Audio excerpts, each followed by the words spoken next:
Welcome back, everyone. Today we're continuing our journey through the Marvel franchise, and today we're getting into...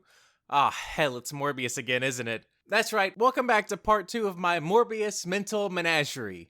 Is that anything? No? What about Too Fast, Too Morb? Mighty Morbin Power? You know what? Just forget it. Just forget it. Moving on. Forgive me. I'm slowly losing my mind here because somehow last episode I spent a whole 20 minutes talking about nothing but side characters from a movie I don't really like. But today I decided that we're trimming all the fat and we're going to jump straight into it with the man himself, Dr. Michael Morbius. Please subscribe. We open this movie with Morbius in a helicopter landing in Cerro de la Muerta, Costa Rica, which is a real place and translates to Mountain of Death. Ooh, spooky. Actually, the literal translation means Hill of Death. Ooh, slightly less spooky. The spookiness is upped, however, by the pilot saying they shouldn't be there after dark.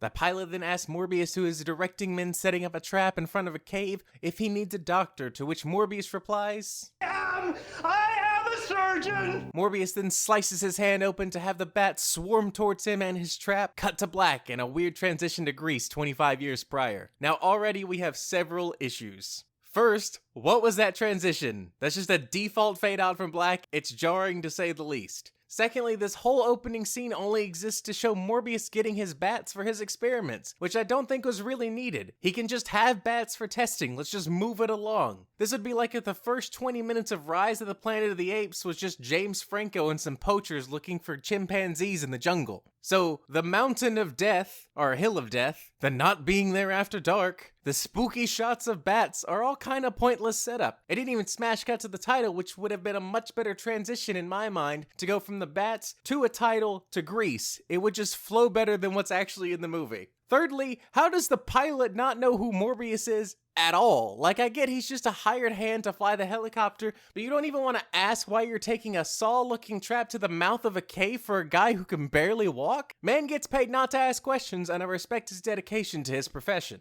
I also love the weird bat trap is just not explained, nor do we actually see it work on screen. It's literally just a box with some string. Prop designers could not be asked to come up with something that resembled anything in the real world. Like, it doesn't even look like it will catch the bats, more like they'll just get shredded as they fly through it. The last major issue I have with this scene is actually twofold. One, why does Morbius cut his own hand to attract the bats? Like, bro, you have one foot in the grave and the other on a banana peel, and you think you can just slice right across the palm of your hand in the middle of a foreign jungle to attract bats and have no repercussions? You can tell this movie was made pre-COVID. Also, this man is a doctor! A world-renowned doctor, and he just slices his hand open with a pilot's rusty-looking machete? Also, they take out one of the best lines from the trailer. If you're gonna run, do it now.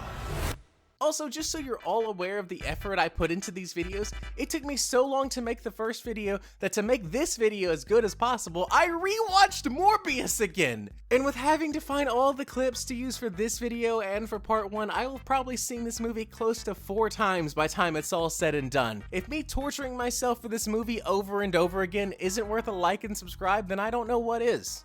So let's talk about Kid Morbius in Greece. We find him playing chess alone in this weird hospital for dying children. Can I say that? I mean, that's what it is. Anyway, this scene is set 25 years from the start of the movie, which is set in modern day 2020, which means it's 1995, but this hospital looks straight out of Harry Potter. So I'm not sure what's going on with that, but whatever. So Dr. Emil brings in Lucian and introduces him to Michael, whom Morbius immediately calls Milo, and then explains that he just calls every sick kid that occupies the bed beside him Milo, and that he doesn't even remember the original Milo at this point. I would like to remind you that Morbius is supposed to be the protagonist and the person we as the audience root for, and so far we've just seen him being a dick to his hired mercs. What are you using as bait? You volunteering? And to apparently several dying children. But despite Morbius being completely insufferable, he and Lucian, become friends. In part because during one of their conversations, Lucian passes out due to the blood transfusion device malfunctioning, and Morbius saves the day by fixing the machine, and is the only instance I think in the movie where Morbius calls Lucian by his actual name. Dr. Emil is so impressed by Morbius, he sends him to a school for gifted children. No, not that one. He goes and leaves Milo a note saying goodbye, which flies out the window because reasons. Some bullies find it and beat up Milo until Dr. Emil arrives. Milo does get one good hit on though with his crutch. This is the first time we get a hint of Milo's anger because he tries to continue to beat the bully who he knocked out cold once the others are gone. This is all we see of Kid Morbius and Milo for the rest of the movie, and while that's completely fine for the plot, I do kind of wish we had a few more scenes of them, possibly a little older to show their friendship growing over time, maybe integrated into the final battle of this movie to really drive home some emotional depth, but that would make this movie even longer. And you know, for a movie that is an hour and 40 minutes long, it's really impressive that it can feel so grueling to watch and yet somehow feels like it moves at a breakneck speed the whole way through. We now cut to Morbius as an adult being given a Nobel Prize from the King of Sweden for his work on artificial blood, which we learn from his patient Anna in the next scene he declined to accept. Which, just an aside, I did not know that Nobel Prizes were given out by Sweden. I don't know, that thought just never occurred to me to ask who gives out Nobel Prizes. Also, did you know that's actually 5 separate prizes? One for physics, chemistry, medicine, literature, and peace? That thought also never occurred to me. Like when they describe someone getting a Nobel Prize for literature or whatever, I just thought that's because that's the field they worked in. I didn't realize it was predefined categories. Also, they've been given out since 1901 and less than 1,000 people have ever received one, and only 5 people have gotten more than one. Also, for some reason, organizations can receive Nobel Prizes, which just doesn't sit right with me. It seems wrong for some reason. But also in 1939, they tried to award 3 different German scientists Nobel Prizes. So you know what? Maybe it's a good thing that Morbius declined it, but who am I to judge? Anyway, that's your mini history lesson in the middle of this Morbius review. I gotta put that history degree to use somehow. So back to the scene. This is one of my favorites in the movie. Morbius is interacting with a child who has the same disease as him, and then it's explained he didn't accept the prize because he doesn't think he's earned it because he still hasn't been able to cure his disease. This is one of the few scenes that makes Morbius seem likable in any respect. I also love this introduction of Dr. Bancroft, who while she questions what Morbius does and his methods, she's supportive of him throughout the entire movie, because she truly believes that he wants to do the right thing and help people. I would compare her character to that of Pepper in the Iron Man movies, who despite knowing what a train wreck Tony is always there to help him. Also like Pepper in Iron Man 3, Dr. Bancroft gets vampire powers at the end of this movie. I mean, probably. She was dead and then she wakes up. She's a vampire now. But different than Morbius, because he's a living vampire, whatever that means, but she definitely died there for a minute. We would have probably seen these differences of a living versus a normal vampire play out in the sequel to this movie, which is never happening. Surely to God, they will not be making Morbius 2 Cruise Control. I'm willing to bet on that fact, actually. This is a terrible idea. If you've ever seen Eddie Burback, you've probably seen his video where he went to see Morbius 5 days in a row while it was in theaters. So here's my bet to you all, if by some chance they make a direct sequel to this movie, I will one-up Eddie Burback and go see it 7 days in a row. A full week of Morbius. A Morbathon, if you will. That is my promise to you all. Anyway, enough bad life decisions, let's get back to the movie. So Morbius has one good test with the bat DNA and is already ready to head to human trials on himself. I will remind you once again that he's a world-renowned doctor, but I will also give this movie props because it's less than 25 minutes into the movie where Morbius starts to morb. No super drawn-out origin story here, unlike some movies I could mention. We do get a reason for this breakneck speed actually, and that's because Anna has an episode as a result of the disease, and they're forced to put her into a coma. So between wanting to help her, Milo, and himself, Morbius decides to fast track to human trials. My one issue in this scene is that we get a shot of Dr. Bancroft looking down the hall from Anna's room to Morbius's lab, a lab where he's doing off the book, probably illegal tests on bats, and it's just out in the open for anyone to wander into. You didn't want to put it in the basement of the hospital or like a closed off wing or something? No, just right out in the open. For someone we're supposed to believe is so smart, Morbius is a real dumbass in this movie. I do also wish we got more of Anna. Once she's put into a coma, we only get one more scene where Morbius is sitting at her bedside, which is disappointing because we never get a conclusion to her character. Presumably by the end of the movie, she's still in a coma. So before we get to the boat scene, Morbius pays a visit to Milo, who is rich because reasons, and he's funding Morbius's experiments to find them a cure. And we get one of the few genuine human interactions with Morbius and Milo going for a walk and talking about how this experiment is kind of their last chance, because they shouldn't have lived this long with their disease and they could realistically die any time from complications. We're Spartans, mate. The few against the many. Also, they said the thing they said as kids to show they're still friends now. We are the few against the many. Also, before we jump into the boat scene, I know I don't normally run through the whole movie scene by scene like this, but I wanted to try something different. So let me know if you like this style in the comments, or if you prefer my more scattershot style of talking about these movies. Feedback is always appreciated. So we hit international waters with Morbius and Dr. Bancroft and a whole host of hired guns who I assume are there because of other shady things happening on the boat, because there's really no reason they would need armed guards for what they're doing. Also, they point out that it's 13 miles off the coast, which I didn't realize that it was such a short distance to international waters. In most places, anything past 12 nautical miles is considered international waters. It's just one of those things you never really think about until someone points out to you. So we inject Morbius, and then some jacked up dumb shit merc comes down for literally no reason in his route to Dr. Bancroft and calls her a nurse. Those are her words, by the way. You were just another jacked up dumb shit.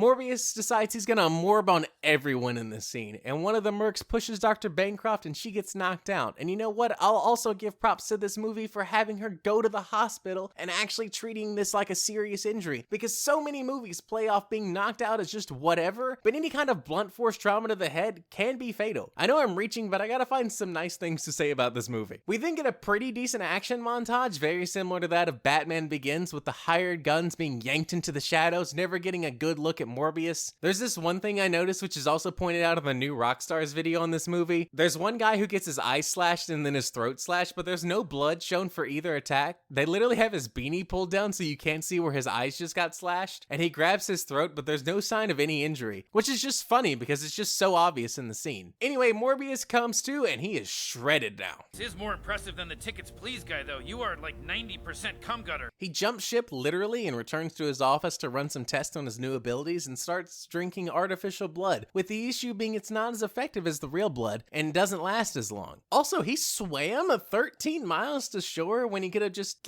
took a lifeboat. Whatever. We get a montage of him learning his powers, which I think is actually pretty good. I like the smoke effect that they use for the visuals of the echolocation. I do, however, really hate the ear thing. I get it, it's to show his echolocation powers, but man, it's so gross looking. It looks like the Deep's gills on the boys. He even gets another Batman reference by standing in the Bat Chamber and having them circle around him. He also states that the Bats have accepted him like a brother now, which I guess is supposed to be the reason he's able to call them at the end of the movie, but it's just a really weird line.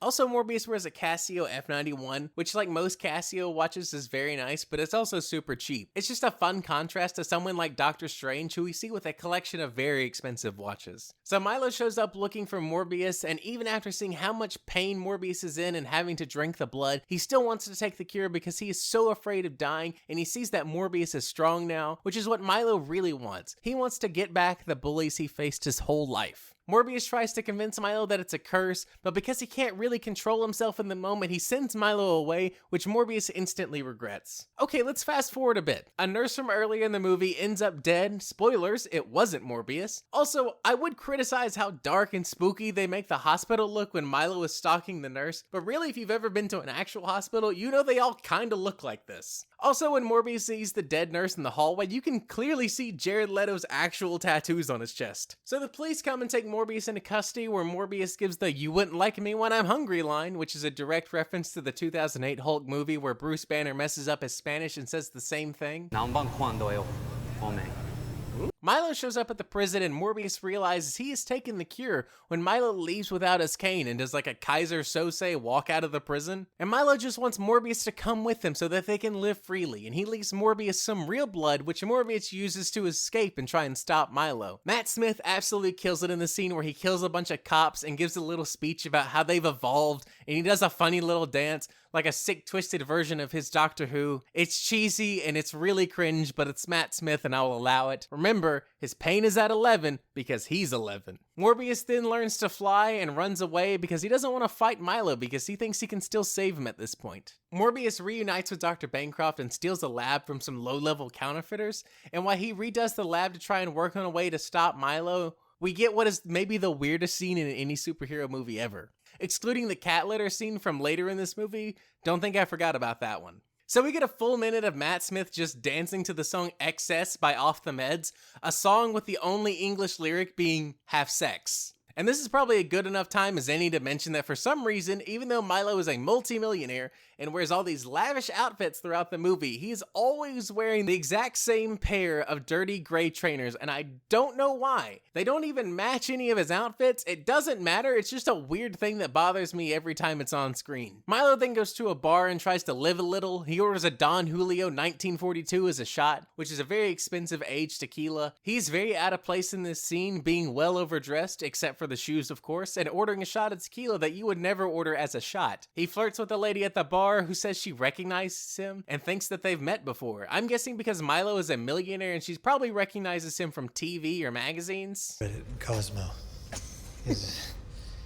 They still make Cosmo? I don't know. Milo also says, you know what they say, tequila to remember, whiskey to forget, which is not something anyone says from what I can tell. I spent 20 minutes trying to find an origin for this quote, and there's just nothing. If you Google the phrase, the first thing that comes up is this tweet from April 2022 with only 5 likes, one of which is me. Speaking of, you should follow me on Twitter, link in the description. So some guys get into it with Milo for talking to the girl at the bar, and then Milo kills them when they leave the bar. This scene doesn't really matter other than Milo fulfilling his dream to take down the bullies since he couldn't as a child. We only ever see the aftermath of this scene in which the cops realize Morbius wasn't the one doing all the killings, only part of them. But I bring it up because I want you to see this image of Matt Smith sitting like a gargoyle on the side of a building because it made me laugh out loud when I watched it for the first time. Look at the snarl on his face. Look at his weird trench coat. Those stupid shoes again. We then cut to Dr. Emil, who has been rather absent from this movie as he watches a news report about Morbius and goes to see Milo after seeing his face on the news report. Also, the news report says with all the victims that they have, they're calling the suspect the vampire murderer. You didn't want to give that one a second pass? Really just went for as literal as possible in that one, I see.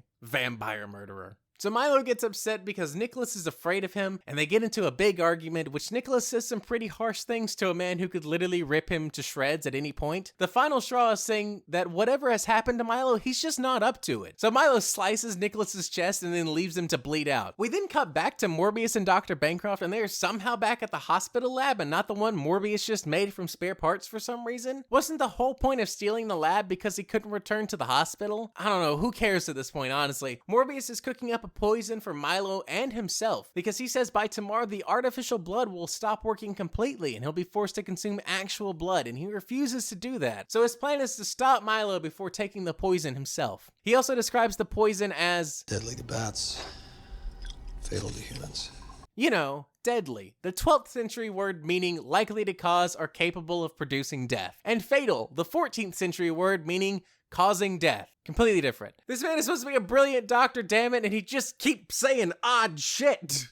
Just want you to stop saying odd shit. Nicholas calls Morbius and he rushes to his aid, but he's ultimately too late and he dies in his arms. Meanwhile, off-screen, Milo has found Dr. Bancroft somehow, and then Morbius can use his bat powers to hear them talking presumably across the city, which is really impressive, if not for the fact that's just not how echolocation works at all. But whatever, movie's got a movie. Morbius zooms across the city in a blurry haze and arrives to find Dr. Bancroft fatally injured. She has Morbius drink her blood so that he will have the power to stop Milo, and also bites his lip, getting a bit of his blood in her mouth. Once again, this is only important for a sequel that we're not getting. Also, does Morbius suck blood, or is it more of a scrape and lick kind of thing? That is how Dracula do the scrape and lick. Milo appears hoping that with Dr. Emil and Dr. Bancroft dead, and Morbius now drinking real blood, that they can finally live freely together. What follows is a completely nonsense fight in the dark construction site with just 2 people with the same vaguely defined powers punching each other. A Marvel movie staple at this point, and seemingly all Sony knows how to do based on this and Venom. Morbius then calls in Bat backup to hold down Milo so Morbius can inject him with the poison. Milo begs for his life and says Morbius can't do this to him, that he gave him his name, like that means literally anything. And then Milo dies, and with Morbius standing over him, there's a weird color correction error in the shot because for a brief moment we see the inside of his coat, which has been purple up to this point, making the purple smoke as he flew through the city, but is now shown as maroon for some reason. This is not an important detail, it's just to add to the list of things that are completely forgotten in this movie, like what happens to Anna,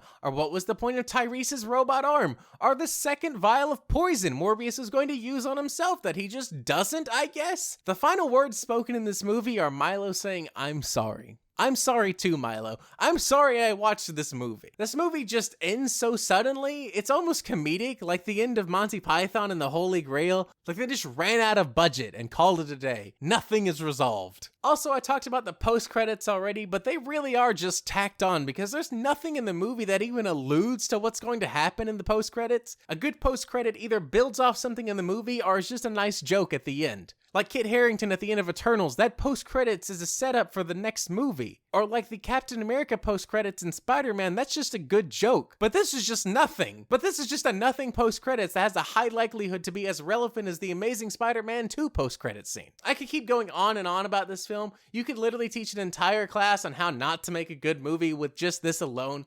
But I think I've tortured us all enough, so let's just get down to business. You know how this goes by now. We have to determine, do you need to watch this movie to understand the MCU as a whole? How does it rank against the rest of the MCU? And finally, is this movie an S tier or an F tier? None of these will be surprising, I'm sure. Firstly, no, you don't need to watch this movie to understand the MCU as a whole. It's so loosely tied to the wider universe with a post-credits that you don't have to know anything that happens in this movie. Now it's time to add it to our overall rankings, and it's going to land in third place, right behind Iron Man and Thor, which is the bottom of the list for right now, but I'm sure this is the highest it will ever be, so don't get too comfortable in third place. Lastly, we have to give it a tier ranking, and I don't like to say movies are completely irredeemable and that you can't find something to enjoy even in the worst movie, but this movie has to be an F tier. There is no way I can in good conscience put it any higher than that. Well, that's going to do it for today's video. Hopefully you enjoy this extra long deep dive, and we'll come back next time where we will be watching Some noble warriors. Heroes. Noble warrior heroes. Wow. That was certainly a monumental task, and I'm so glad it's finally over. Thank you to my Patreons for your continued support, and a special shout out this time to TechnoAXE, you absolute legend. Okay, bye.